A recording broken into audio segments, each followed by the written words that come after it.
Hello everyone, welcome to my channel. Today we're doing a reading for sign of Leo. Keep in mind that this does not resonate for every Leo. If you like a personal reading, it's going to be the first link in the description down below. Repeat that.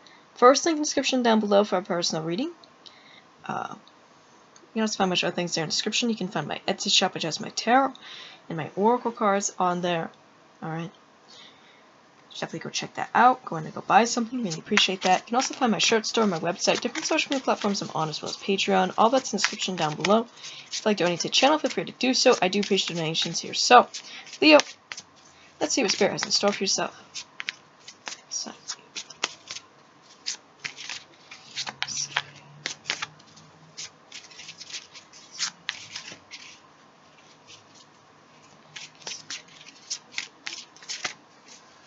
okay.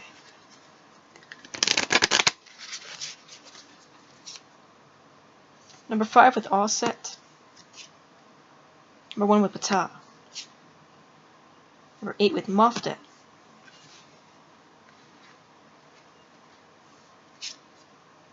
Number 8 with Imhotep. Alright, so we have healing here. We have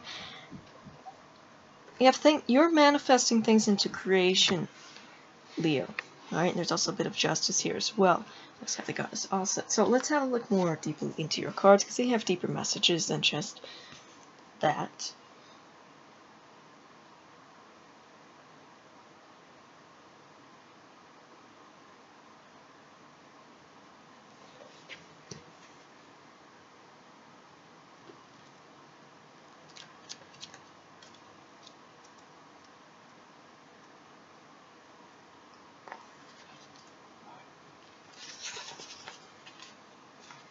Ptah, the opener, has been called the greatest of all the old gods of Memphis, primeval in origin, and he has been given such titles as the very great god who came into being in the earliest time, and the father of beginnings, and the creator of the eggs of the sun and the moon. His name has been variously interpreted as the sculptor, engraver, or opener. The head of a bald, bearded man, Ptah is wrapped in mummy form, with his hands protruding. He stands in an open doorway upon the plinth of mat, holding the scepter that combines the Jed, Ankh, and Uas. He is also often represented sitting at the potter's wheel, where he works fashioning the eggs of heaven and earth. Ptah was the god of all craftsmen who worked in metal and stone. Ptah and his co-worker, Khnemu, followed Thoth's orders in creating the universe, and it was Ptah who made the new bodies for the dead in Amanta. He was once at the smelter, caster, and sculptor. He also created the iron slab that was said to form the floor of heaven. In this card, Ptah is surrounded by fire, the primordial and sacred fire, which is living energy. Mummified Ptah represents this fire incarnated in matter. In other words, he materializes the metaphysical principles of creation, and he is found in every heartbeat and in every sound. He is a living spirit in the house of human flesh. It says Ptah is shrouded in the weaving of Neith, the crossing of energies to create new form. In the Book of the Dead, there is a reference to the deceased transforming himself into Ptah, where his tongue becomes like that of the god. In Amanta, Ptah is also a protective netter, providing weapons for the deceased in their battle against demons. The female counterpart of Ptah is Sekhmet, the fiery lion goddess who carries the lotus scepter of life. She is often shown standing behind Ptah, placing her hand on the back of his head, transmitting her power to him. For without this female principle, Ptah is incapable of creation. Ptah is also connected with the goddess Mat. All he creates, whether terrestrial or celestial, is in accord with her cosmic law. He is directly linked to the 8 primordials, the most ancient expression of elemental life. It says the act of creation. You see that, Leo? You're creating here. With this god here, with these beings. Also, it's very important for you to connect with these ones. Alright?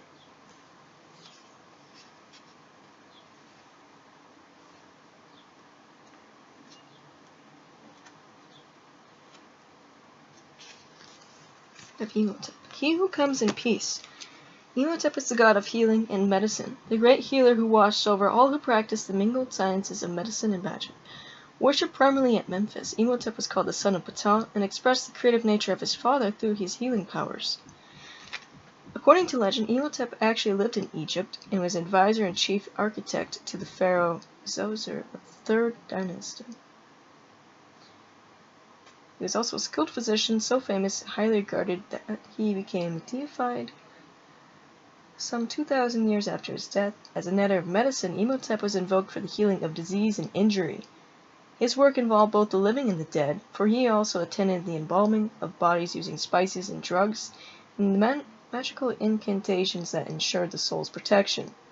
As a great sage and a man of knowledge, Imhotep absorbed some of the attributes of Thoth, reflected in this image where he is shown seated with the papyrus scroll on his lap, and I don't know how to say that word, in the duat. He uttered the words to protect the dead. He was a wise one, the one who comes unto him, who calls upon him wherever he may be. It was Imhotep who was called upon when the Nile failed to flood and spread its life-giving waters across the delta. It was Imhotep who saved Egypt from starvation after 7 years of terrible drought. In his role of architect, Imhotep was known as the master of works, but it is as healing netter that he is most highly revered. Later to be identified with the god, I don't know how to say that name, who brought the art of healing to the Greeks. The power of healing, the healer. Alright. We'll be doing something with healing there, connecting with this god.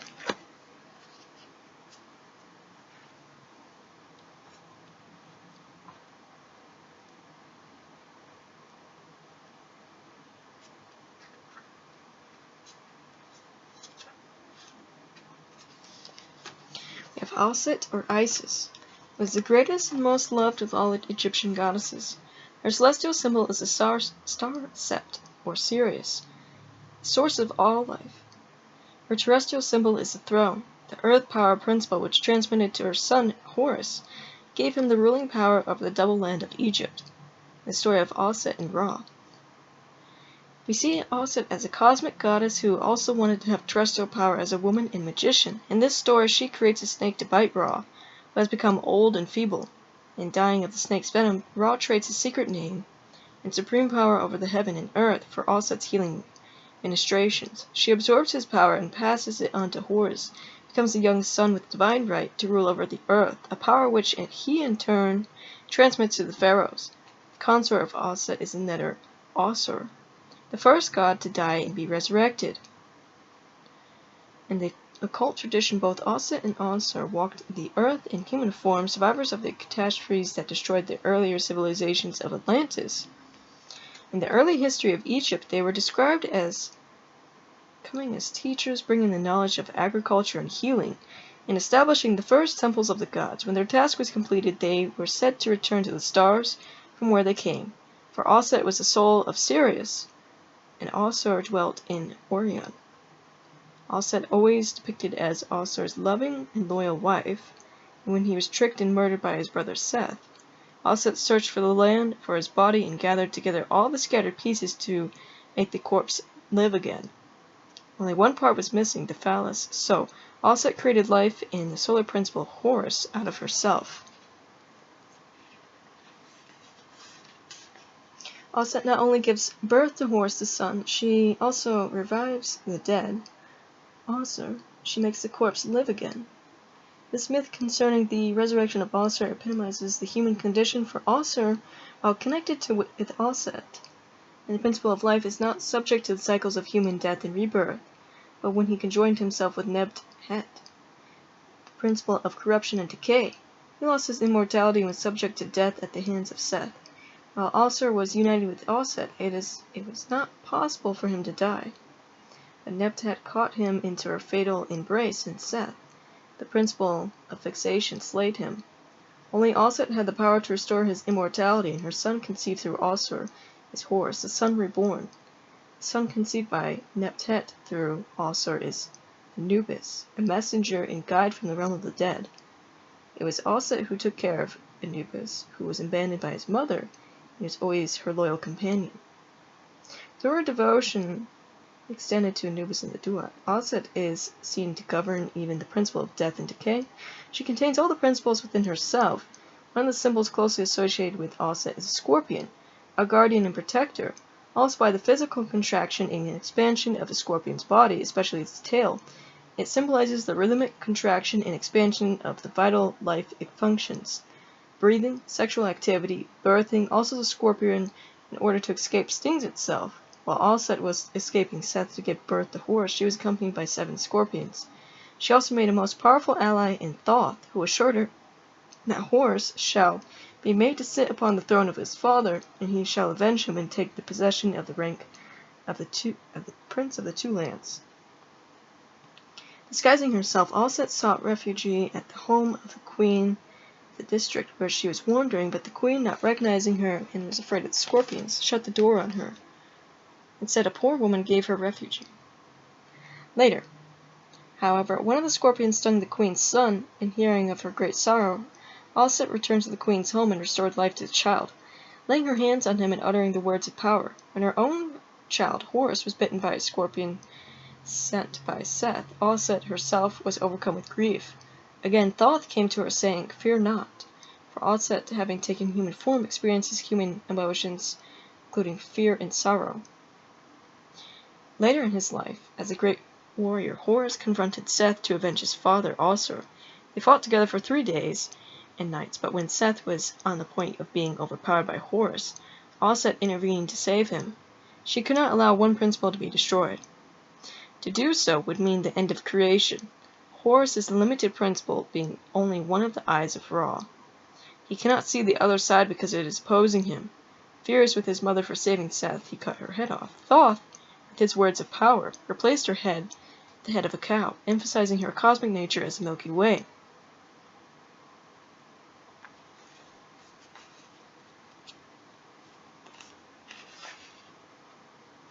It says magical knowledge and protection, great powers of inspiration and creativity. The bringing of life and the honoring of the female principle in all things. You see that? So magical knowledge and protection. We are talking about that of creation, healing here. Maybe it's working with all this here, where you're creating something here through magic here with Thoth, Mat, Ptah, all that stuff there with Isis as well. Imhotep. Neph. Moftet.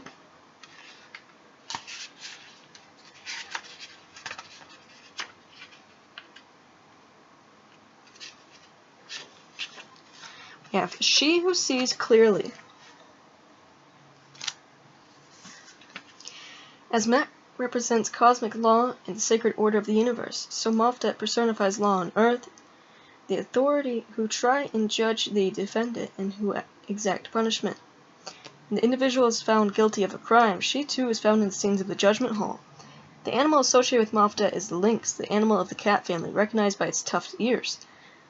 The meaning of Moftet's name derives from the cat's well-known ability to see in the dark. In this card, a lynx is shown running up the execution pole behind the figure of the goddess. This pole, which is curved at the top with a projection blade, and which struck fear into the hearts of evildoers, was also called Moftet. The background is a vivid blood red. Although merciless to the wicked, the lynx Moftet was a friend of the dead in Amanta, warding off the attacks of serpents who tried to destroy them. In the Book of the Dead, she helped Serket and Mot overthrow Apep in the Duat. In the double-hafted spear of Horus in his battle against Apep is likened to her sharp claws. Here she is shown raising a sword to execute 2 prisoners who, like Apep, have been bound with fetters by the goddess Serket. It says justice, punishment, paying for some wrong done, and imposed discipline of earthly or spiritual nature. See that? So we have some sort of justice here for some sort of wrongdoing. Alright, someone in your life, someone that you know, someone that did some sort of wrong. There's justice there. Alright, but it also feels like you're creating here. Leo, you're creating, you're healing, you're working with some sort of healing here, you're doing some sort of magic to bring in the new as well. Now, make sure you connect with these gods and goddesses, because that's very important. Or you continue working with them. Alright, Leo, so let's get some runes and charts yourself.